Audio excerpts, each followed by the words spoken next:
말씀을 같이 보실까요? 하나님이 그에게 일러주신 곳에 이른지라 이에 아브라함이 그곳에 제단을 쌓고 나무를 버려놓고 그의 아들 이삭을 결박하여 제단 나무 위에 놓고 손을 내밀어 칼을 잡고 그 아들을 잡으려 하니 여호와의 사자가 하늘에서부터 그를 불러 이르시되 아브라함아 아브라함아 하시는지라 아브라함이 이르되 내가 여기 있나이다 하매 사자가 이르시되 그 아이에게 내 손을 대지 말라 그에게 아무 일도 하지 말라 내가 내 아들 내 독자까지도 내게 아끼지 아니하였으니 내가 이제야 내가 하나님을 경외하는 줄을 아노라. 사랑하는 성도 여러분, 말씀을 통해 무엇을 알 수 있습니까? 창세기 22장 9절부터 12절 말씀을 통해 우리들은 무엇을 알 수 있냐는 거예요. 우선 9절과 10절 말씀을 통해 아브라함이 마지막 순간까지 하나님 말씀에 부합하는 긍정적인 반응을 나타내고 있음을 알 수 있습니다. 즉, 내 아들, 내 사랑하는 독자 이삭을 번제로 드리라고 하신 하나님의 그 말씀에 부합하는 긍정적인 말과 태도를 마지막 순간까지 내고 있다는 것을 알 수가 있다는 거죠.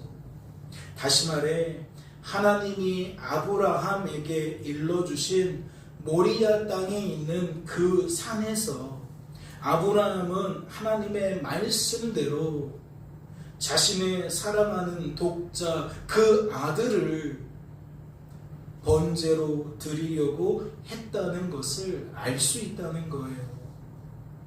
그리고 11절 말씀을 통해 하나님께서 그런 아브라함을 급하게 찾으셨다는 것을 알 수가 있습니다.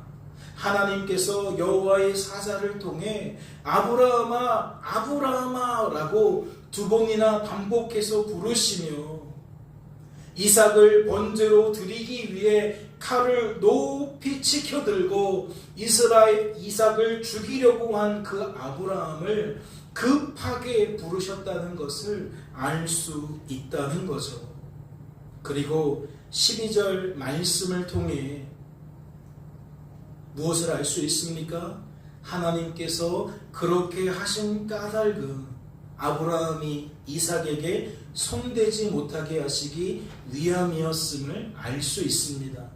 즉 아브라함이 손에 쥔 칼로 이삭에게 어떠한 위해도 가하지 못하도록 만드시기 위함이었음을 알 수 있다는 거죠. 그리고 끝으로 12절 말씀을 통해 여호와의 사자를 통해 마지막 순간까지 하나님 말씀에 부합하는 긍정적인 반응을 나타낸 아브라함을 하나님께서 극찬하셨다는 것을 알 수 있습니다. 즉 하나님은 인생에게 무엇을 요구하는지 12절 말씀을 통해 우리들은 깨달을 수가 있었다는 거죠. 내가 이제야 아노라 라는 표현을 통해 하나님께서 지금껏 아브라함을 얼마나 기다렸는지, 아브라함이 이러한 삶을 살아가기를 얼마나 기다렸는지 우리는 12절 말씀을 통해 알 수가 있다는 겁니다. 그렇다면 묻지 않을 수 없어요. 우리가 그동안 아브라함의 기사를 통해 또 지난 수요 예배 시간을 통해 깨닫게 된 것이 무엇입니까? 하나님은 어째서 아브라함을 높여주셨냐는 거죠. 이거 누가 한 일입니까? 아브라함이 스스로 이렇게 하나님이 원하시는 삶을 살게 된 겁니까? 아브라함이 지금 9절부터 12절 말씀에 나오는 정말 하나님의 뜻대로 행동하는, 하나님의 뜻대로 말하는 그 모습, 아브라함이 혼자 낸 겁니까? 그렇지 않죠. 하나님이 내게 만드신 거였습니다. 그런데 12절 말씀을 통해 우리들이 무엇을 볼 수 있느냐? 하나님은 하나님께서 하신 일을 마치 아브라함이 한 것처럼 아브라함을 높여주셨다는 거예요. 그래서 우리는 생각해 볼 수밖에 없다는 거죠. 왜 그러셨을까? 다시 한번 말씀을 정리해 볼까요? 아브라함의 기사를 우리가 그동안 어떠한 관점에서 바라보았는지 다시 한번 정리해 보겠습니다. 창세기 17장 17절 말씀입니다. 아브라함이 엎드려 웃으며 마음속으로 이르되 100세 된 사람이 어찌 자식을 낳을까? 사라는 90세니 어찌 출산하리요? 하고 창세기 17장 17절 말씀을 통해 성도된 우리들이 확인한 것이 무엇입니까? 아브라함은 하나님을 철저하게 불신했다는 거예요. 100세 된 남자는 결코 자식을 낳을 수 없다는 자신의 고정관념에 근거하여 90세인 여자는 결코 출산할 수 없다는 당대의 사회적 통념에 근거하여 하나님께 철저한 불신을 드러냈다는 것을 확인할 수가 있다는 거죠. 사실 우리가 창세기 17장 초두에 즉 1절에 무엇을 확인했습니까? 하나님은 17장 1절에 아브라함을 찾아가셔서 나는 전능한 하나님이라고 말씀하셨다는 것을 확인했습니다. 그렇다면 이것은 무엇을 위한 말씀인 겁니까? 첫째, 아브라함이 하나님을 자신의 고정관념으로 재단하지 않도록 만드시기 위함입니다. 하나님은 알고 계신 거예요.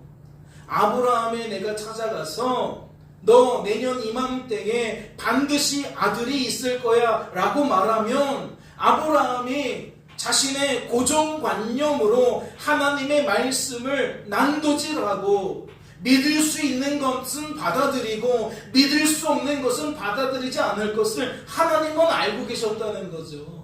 그래서 하나님이 아브라함에게 뭐라고 말씀하신 거예요? 얘야, 나는 전능한 하나님이야 라고 말씀하셨다는 거예요.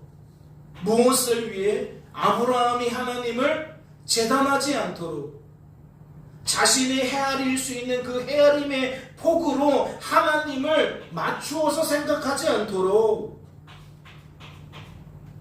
하나님은 친절하게 내가 전능한 하나님이라는 것을 아브라함에게 알려주셨다는 거죠. 둘째, 또한 이것은 무엇을 위함입니까? 내버려 두면 아브라함은 하나님을 당대의 사회적 통념으로 제한할 것이 분명했기 때문입니다. 많은 사람들이 신이라는 존재는 이런 것이다 저런 것이다 말하고 있는데 아브라함도 예외가 아니라는 거죠. 주변 친구들이 말하고 주변 동료들이 말하고 주변 사람들이 말하는 대로 하나님 생각하기를 딱 제한하고 있었을 거라는 거예요. 그래서 하나님은 내가 전능한 하나님이라는 것을 알려주면서 그렇게 당대의 사회적 통념으로 하나님을 제한하지 않도록 만드시려고 했다라는 거죠. 이해가 되십니까?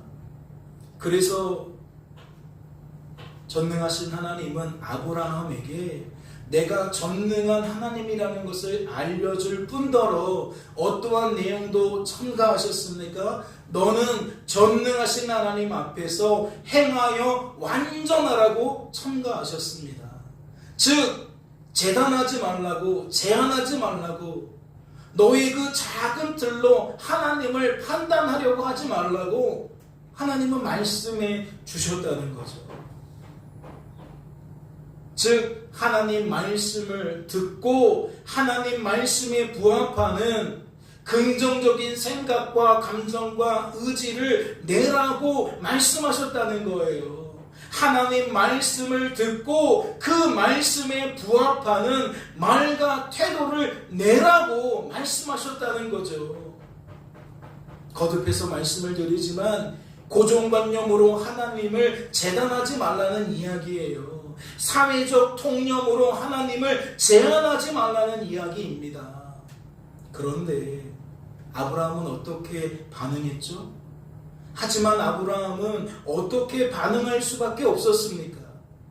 첫째, 전능하신 하나님보다 자신의 고정관념을 앞세웠습니다. 전능하신 하나님보다 자신이 믿고 있는, 자신이 옳다고 여기는 것을 더 앞세웠다는 거죠. 하나님 말씀이 이렇게 기록되어 있어도 상관없는 거예요. 내가 생각하는 것이 더 앞세워 가는 겁니다.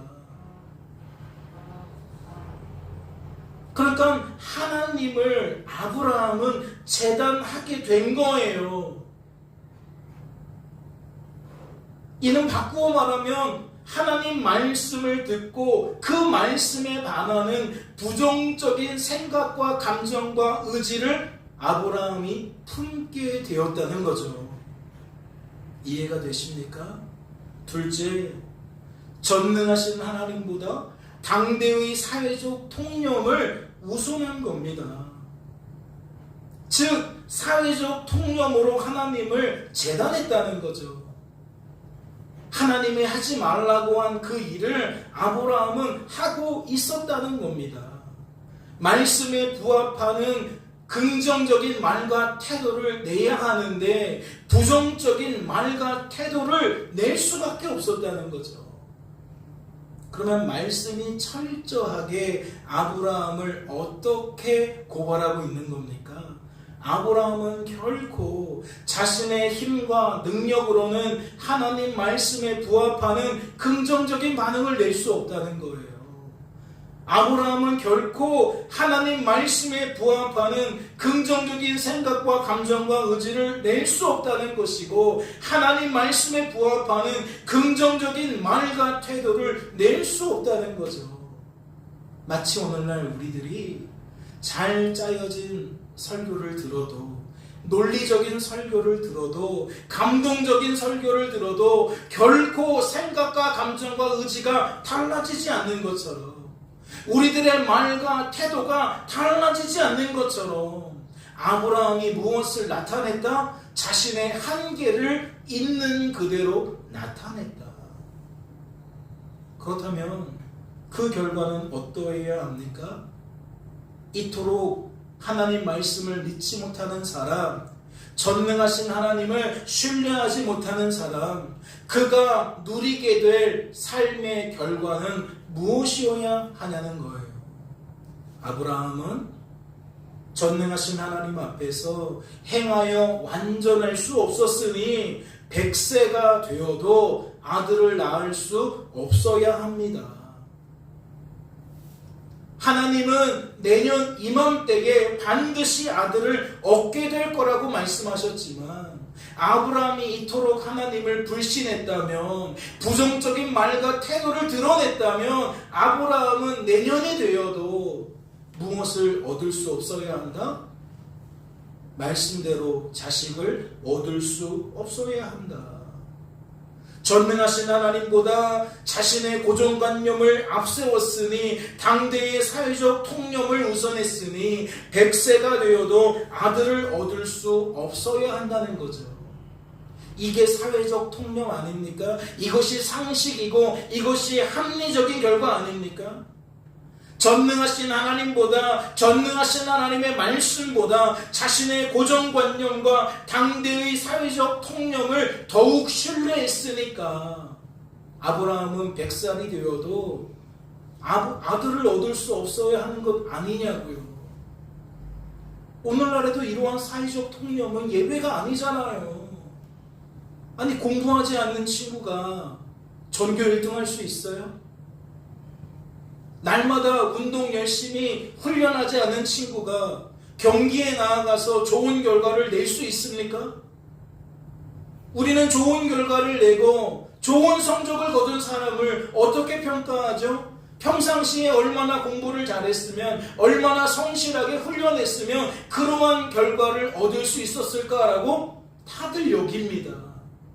그건 뭐예요? 그 사람의 불성실은, 그 사람의 게으름은 결코 좋은 결과를 가질 수 없다라고 우리가 이미 사회적으로 통념을 갖고 있다는 거예요. 그러한 것을 상식이라고 합리적인 것이라고 받아들이고 있다는 거예요. 그러니까 그 기준에 따르자면 아브라함은 하나님 앞에 불성실했으니까, 하나님 앞에 게을렀으니까 어떠해야 한다는 거죠? 100살이 되어도 아들을 얻을 수 없어야 한다는 거예요. 그런데 말씀은 그 결과를 어떻게 소개했습니까? 2절과 5절 말씀을 보세요. 창세기 21장 2절과 5절 말씀을 보니까 그런데 사라는 임신을 했다는 것을 알 수 있어요. 그런데 사라는 아들을 낳았다는 것을 알 수 있어요. 그런데 아브라함은 100살이 되어서 하나님의 말씀대로 아들 이삭을 얻게 되었다는 것을 알 수 있다는 거예요. 그리고 말씀은 그 이유를, 그 까닭을 어떻게 풀어줍니까? 성도된 우리들에게 어떻게 설득하고 있습니까? 1절 말씀을 보니까 여호와께서 사라를 돌보셨기 때문이라고, 여호와께서 사라에게 말씀대로 행하셨기 때문이라고 소개하고 있습니다. 사랑하는 성도 여러분, 그렇다면 이 말씀의 의미는 무엇인 겁니까? 전능하신 하나님께서 99세인 아브라함과 89세인 사라를 친히 돌보셨다는 겁니다.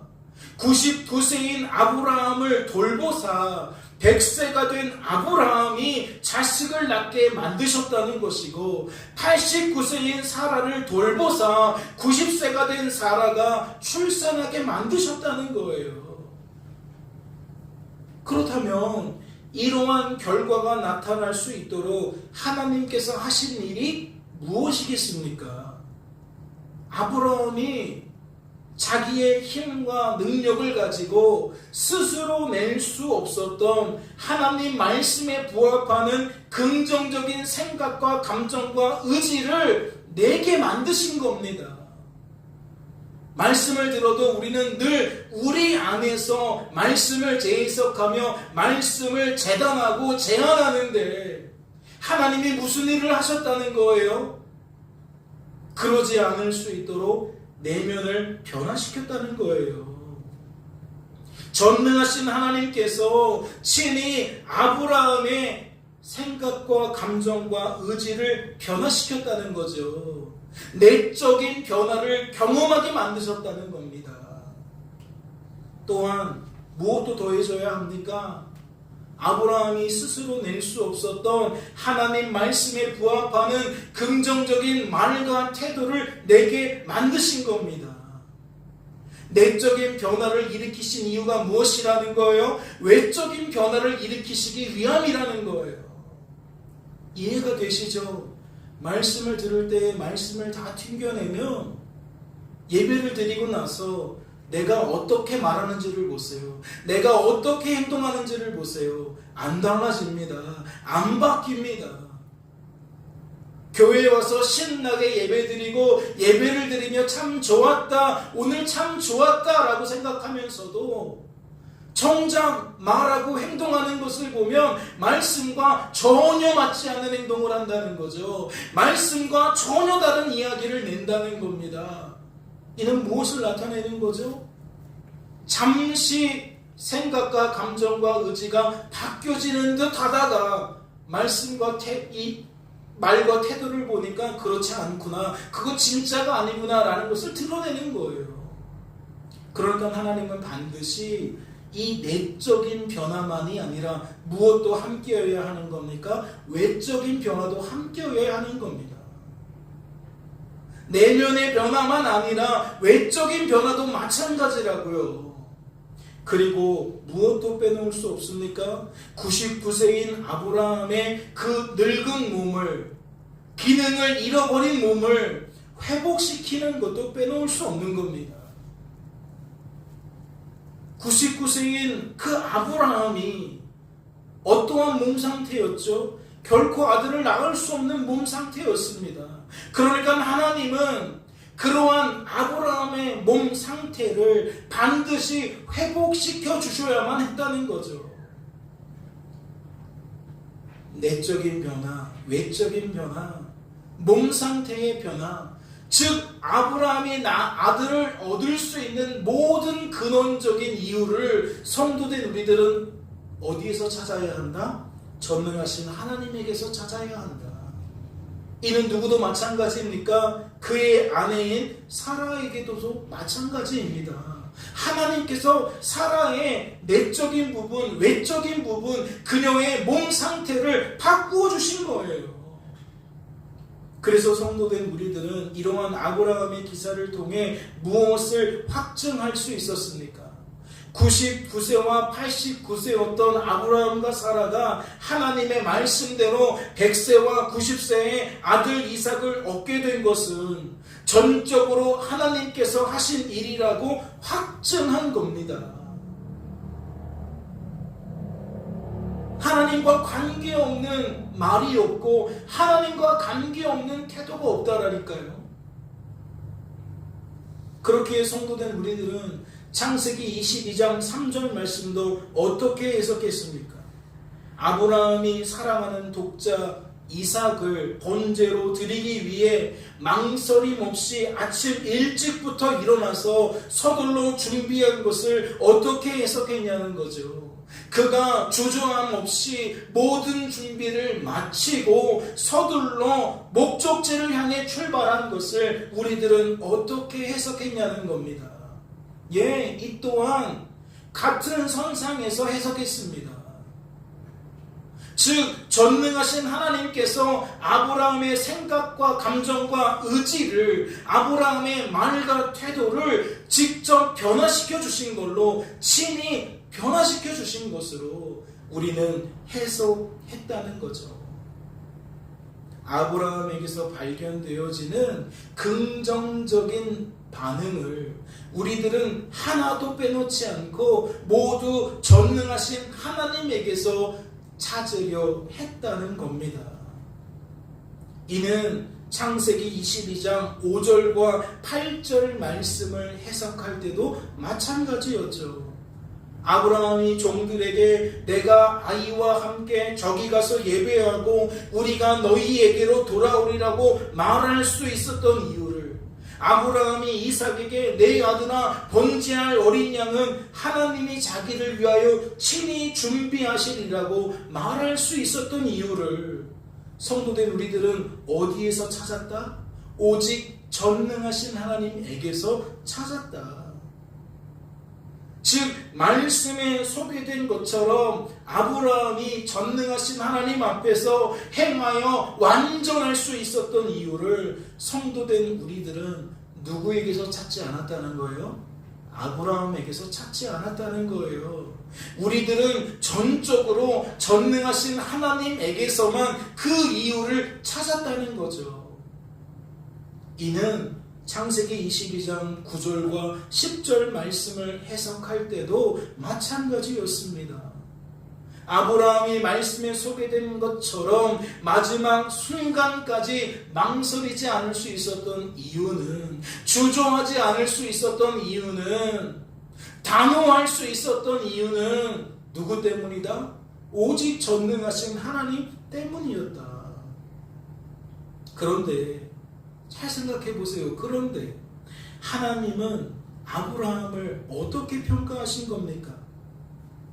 상황이 이러하고 정황이 이러한데 하나님은 아브라함을 어떻게 평가하셨냐는 거예요.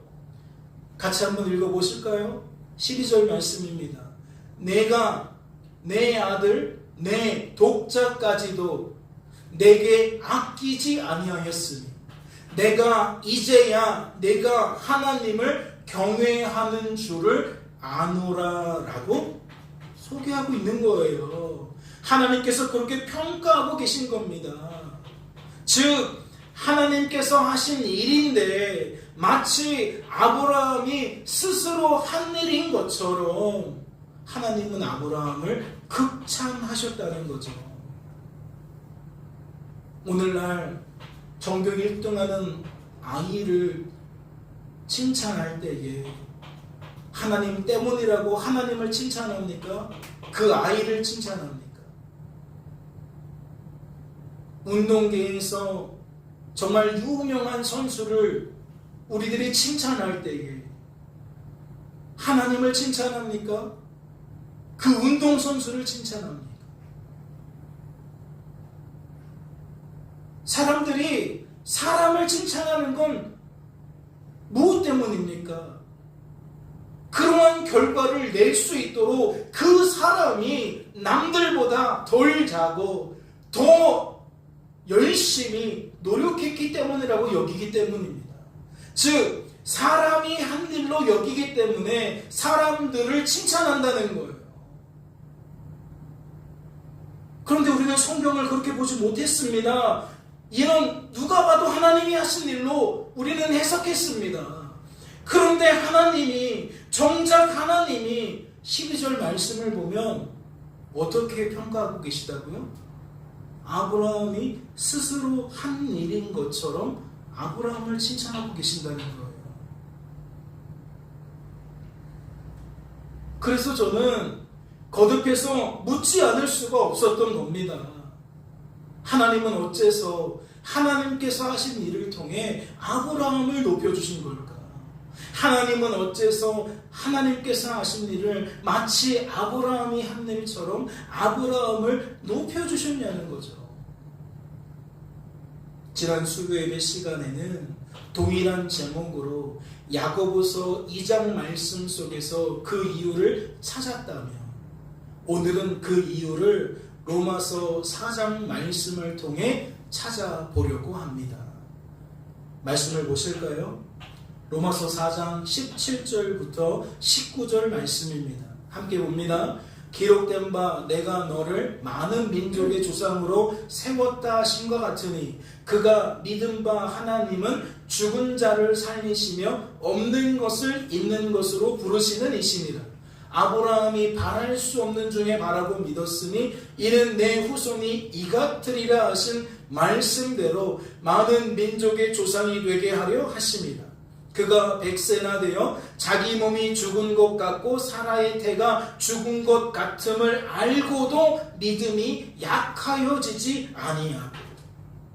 여러분, 로마서의 평가를 통해 무엇을 깨닫게 되십니까? 로마서 4장 말씀은 아브라함을 창세기 17장과 다르게 설명하고 있다는 것을 깨닫게 되십니까? 로마서 4장 말씀은 동일하게 창세기 17장을 배경으로 하고 있지만 99세인 아브라함이 경험했던 일들을 배경으로 하고 있지만 창세기 17장과는 너무나도 다르게 전혀 다르게 아브라함을 표현하고 있다는 것을 깨닫게 되시냐는 거예요. 생각해 보세요. 우리들은 창세기 17장 말씀을 통해 어떠한 아브라함을 발견했습니까? 전능하신 하나님을 불신하는 아브라함을 발견했습니다. 자신의 고정관념 때문에 전능하신 하나님을 결코 믿을 수 없었던 아브라함을 발견했다는 거예요. 당대의 사회적 통념 때문에 전능하신 하나님의 말씀을 결코 믿을 수 없었던 아브라함을 발견했다는 거죠. 그런데 로마서 4장 말씀을 통해서 우리는 어떠한 아브라함을 발견케 됩니까? 17절입니다. 기록된 바 내가 너를 많은 민족의 조상으로 세웠다 하시는가 같으니 그가 믿은 바. 아브라함이 하나님을 믿었다고 설명하고 있어요. 어떤 하나님을? 죽은 자를 살리시고 없는 것을 있게 하실 수 있는 하나님으로. 그러면 아브라함이 어떤 하나님을 믿었다는 거예요? 전능하신 하나님을 믿었다는 거예요. 18절을 보세요. 아브라함이 바랄 수 없는 중에 바라고 믿었으니. 또 어떻게 설명하고 있어요? 아브라함이 하나님을 믿었다고 소개하고 있어요. 19절 말씀을 보세요. 그가 100세나 되어 자기 몸이 죽은 것 같고 사라의 태가 죽은 것 같음을 알고도 믿음이 약하여지지 아니하고. 창세기 17장에서 나타난 아브라함의 모습과 너무 달라요. 완전히 달라요.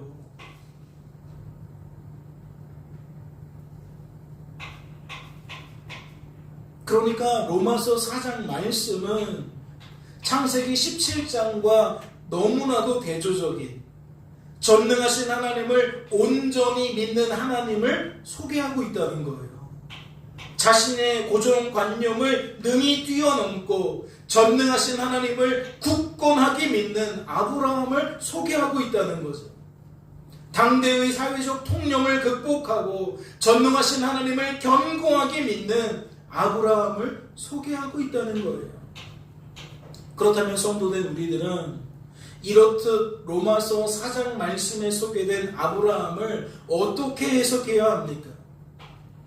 이 세상에 존재하지 않는 아브라함으로 해석해야 합니까?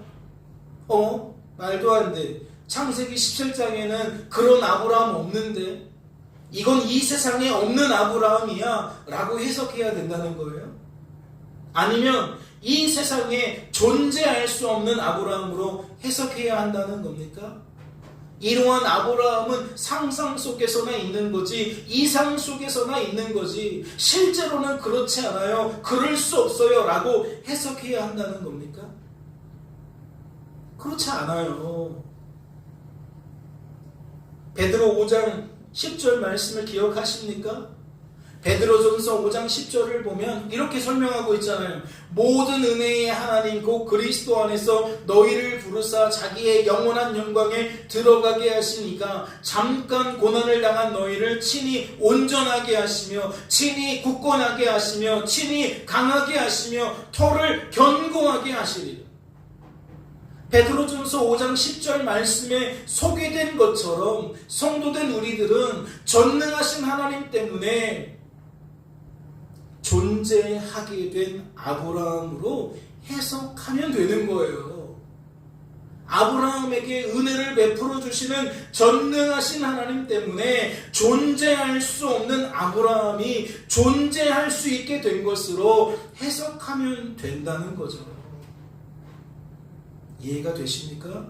창세기 17장과 로마서 4장 말씀은 아브라함을 너무나도 다르게 소개하고 있는데 그래서 우리는 로마서 4장 말씀은 거짓이다, 이건 상상이다, 이것은 이상이다 라고 판가름할 것이 아니라 오히려 4장 말씀을 어떠한 결과로 여겨야 한다는 거예요. 하나님 때문에 하나님 말씀에 부합하는 긍정적인 생각과 감정과 의지를 품게 된 아브라함으로 본다는 거예요. 전능하신 하나님 때문에 하나님 말씀에 부합하는 긍정적인 말과 태도를 나타내고 있는 아브라함으로 여긴다는 거죠. 그러니까 오해하지 마세요. 어차피 나는 안 돼요. 나는 할 수 없어요. 그게 우리의 입술에 닿아 있으면 안 돼요. 우리의 생각 속에 하나님 어차피 전 할 수 없잖아요. 나는 아무것도 아닌데 그냥 내버려 두세요. 하나님이 은혜 주시지 않아서 저 이렇게 사는 거예요. 여러분 그렇게 말할 게 아닌 거예요. 정말 우리가 나라는 존재를 그렇게 인식하고 있다면 자기 합리화를 하고 자기 변명을 낼 것이 아니라 뭐 해야 된다? 하나님, 나는 그럴 수 없는 존재지만 말씀을 보니까 하나님은 나를 그렇게 바꾸시는 분인 것을 깨닫습니다. 내 안에 하나님이 살아계신다면, 정말 내 안에 하나님이 살아계신다면 나도 아브라함처럼 스스로는 믿을 수 없지만 하나님 때문에 확신을 가지고 믿게 되는 상태가 되게 하여 주옵소서. 하나님은 죽은 자도 살리실 수 있는 전능하신 하나님이라는 것을 믿게 하여 주옵소서. 없지만 있는 것으로만 바꾸시는 하나님을 믿게 하여 주옵소서. 내 상황이 정말 아무런 소망이 없고 아무런 기대할 수 없는 거리가 없어서 전혀 바랄 수 없는 상태이지만 말씀에 의지하여 나도 기대하게 하여 주옵소서. 소망하게 하여 주옵소서. 사회적 통념을 따라 내 믿음이 약해지지 않게 하여 주옵소서. 주변 사람들의 이야기를 통해 내 믿음이 흔들리지 않게 하여 주옵소서. 어떠한 소리를 들어도 어떠한 말을 들어도 나는 흔들리지 아니할 수 있도록 도와주옵소서.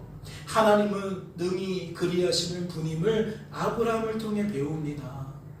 나에게 이러한 하나님을 알려주셨으니 이제 내가 이 하나님을 소망합니다. 나에게도 이러한 하나님의 은혜를 베풀어 주옵소서 라고 말을 할 수 있어야 된다는 거예요.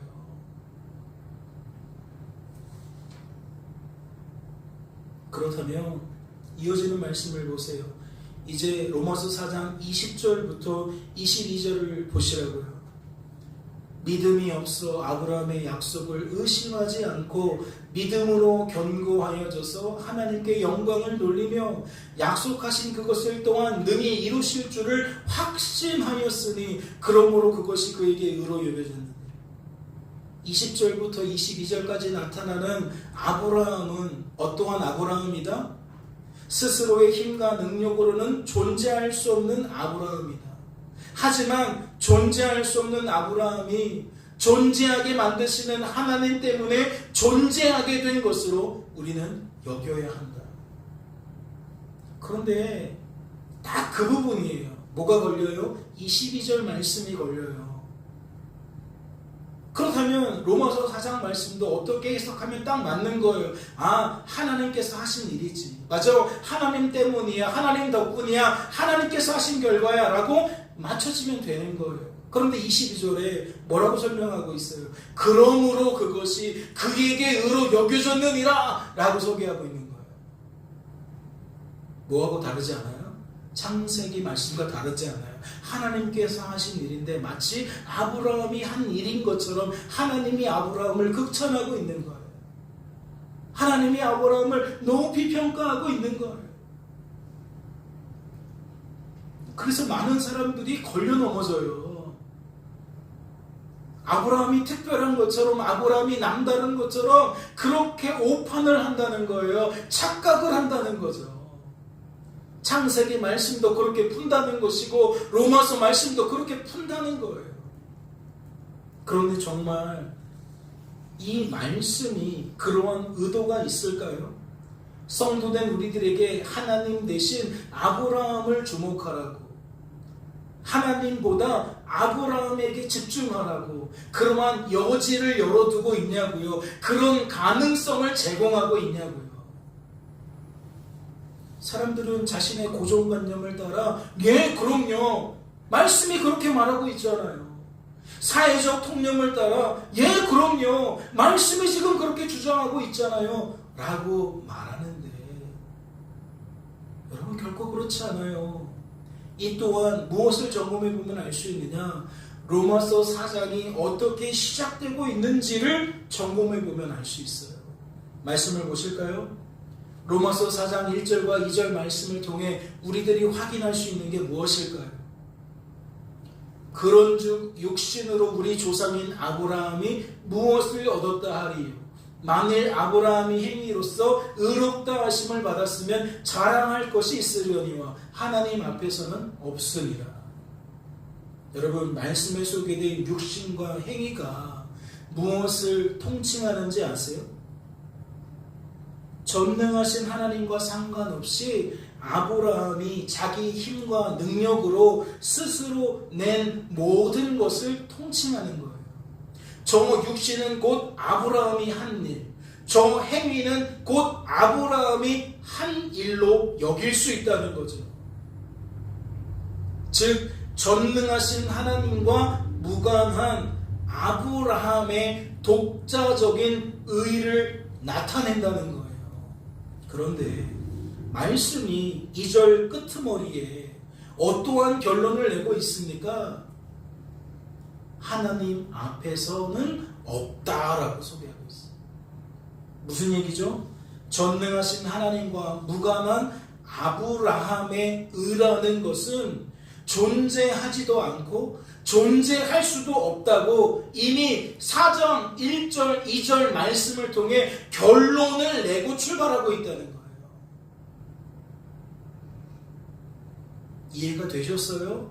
이미 시작부터 모든 여지를 닫아놓고 시작하고 있다고요. 그런데 우리들은 22절을 통해서 무엇을 주장하려고 한다는 거죠? 아니야.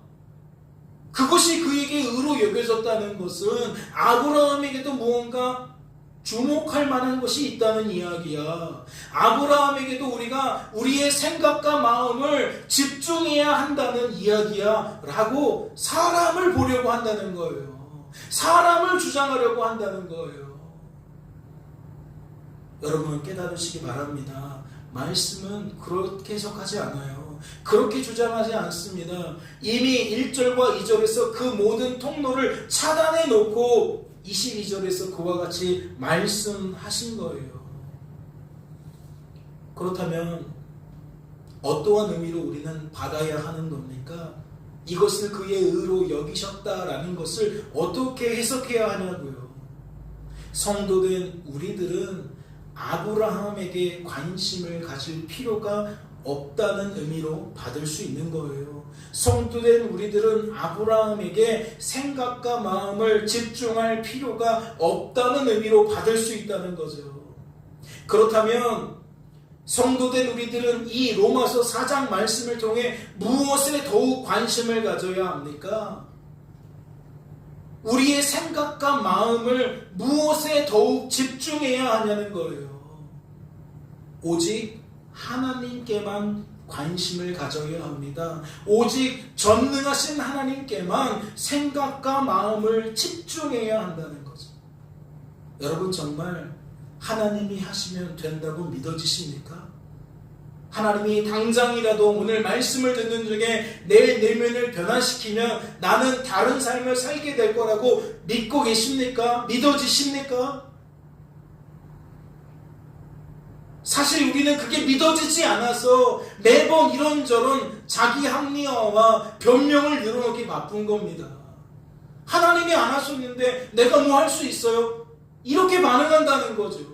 정말 하나님 때문에 내가 달라질 수 있다라고 믿는 사람은, 하나님을 전능하신 하나님으로 믿어진 사람은 하나님 탓을 하는 것이 아니라 뭐 할 수 있다?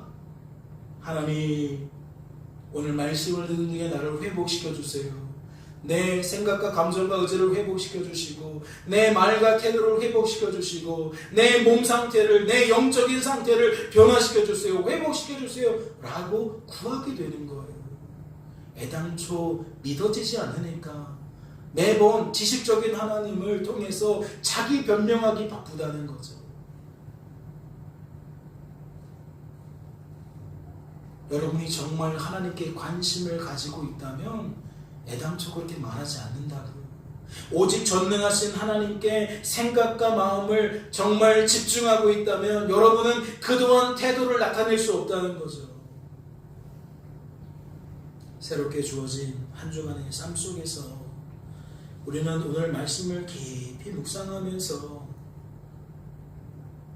우리의 삶 속에 의를 이루실 하나님을 기대해야 될 줄로 압니다. 소망해야 될 줄로 알아요. 아브라함의 기사를 읽으며 아브라함의 기사 속에 나타난 아브라함의 모든 의를 통해 성도된 우리들이 오직 하나님께만 관심을 가진 것처럼 큰 의든 작은 의든 모든 의를 통해 우리의 생각과 마음을 오직 전능하신 하나님께만 집중한 것처럼 우리들은 새롭게 주어진 한 주간의 삶 속에서 그것이 가정이든 그것이 학교든 그것이 직장이든 그것이 이웃과의 교제 속에서든 우리는 동일한 관점으로 나타낼 수 있어야 한다는 거죠. 사람들이 사람을 주목하려고 할 때 우리는 하나님을 주목할 수 있어야 한다는 거예요. 사람을 칭찬하려 할 때 우리는 하나님을 칭찬할 수 있어야 한다는 거죠. 사람을 높이려고 할 때 우리는 하나님을 높일 수 있어야 한다는 거예요. 왜요? 하나님은 우리들에게 하나님을 전능하신 하나님으로, 아브라함을 아브라함 되게 하신 하나님으로 소개하고 계시니까 우리들은 주어진 삶 속에서 인생의 모든 선함을 통해, 모든 의로움을 통해 하나님께서 하신 일로 여길 수 있어야 한다는 거죠. 하나님을 자랑할 수 있어야 한다는 거예요. 깨닫는 저와 여러분 될 수 있기를 주님의 이름으로 소망합니다. 잠시 기도합니다. 하나님 아버지, 믿음을 주시옵소서. 믿음은 우리가 스스로 내는 것이 아니라 하나님이 하나님의 뜻을 따라 하나님의 뜻을 이루시기 위해 우리에게 주셔야만 존재할 수 있는 것임을 확인합니다. 아브라함은 불신자와 다름없습니다. 믿음의 조상이라는 칭호를 가지고 있지만 아브라함은 불신자일 수밖에 없는 우리들과 조금도 다르지 않음을 깨닫습니다. 아브라함을 아브라함 되게 하신, 믿음의 조상 되게 하신 그 하나님을 우리들은 기대합니다. 소망합니다. 불신자인 우리들도 아브라함처럼 믿음의 반열에 오르게 만드실 것을 알기에 우리는 기대하고 소망합니다.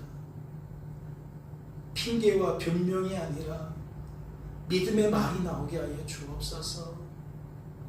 내가 할 수 없음을 인정하고 고백하는 말과 나를 하게 만드시는 하나님을 인정하고 고백하는 말이 우리의 언어가 되게 하시고 우리의 태도가 되어질 수 있도록 주님 축복하여 주옵소서. 그리하여 내가 이제야 아노라라는 하나님의 그 극찬이 우리의 면류관이 되어질 수 있도록 도와주시고 그 면류관을 벗어 하나님께 헌사할 수 있는 성도된 우리들이 되어질 수 있도록 도와주시옵소서. 주께서 우리를 붙들어 주실 줄로 믿고 감사드리며 이 모든 말씀 우리를 죄에서 구원하신 예수님의 이름으로 기도하옵나이다.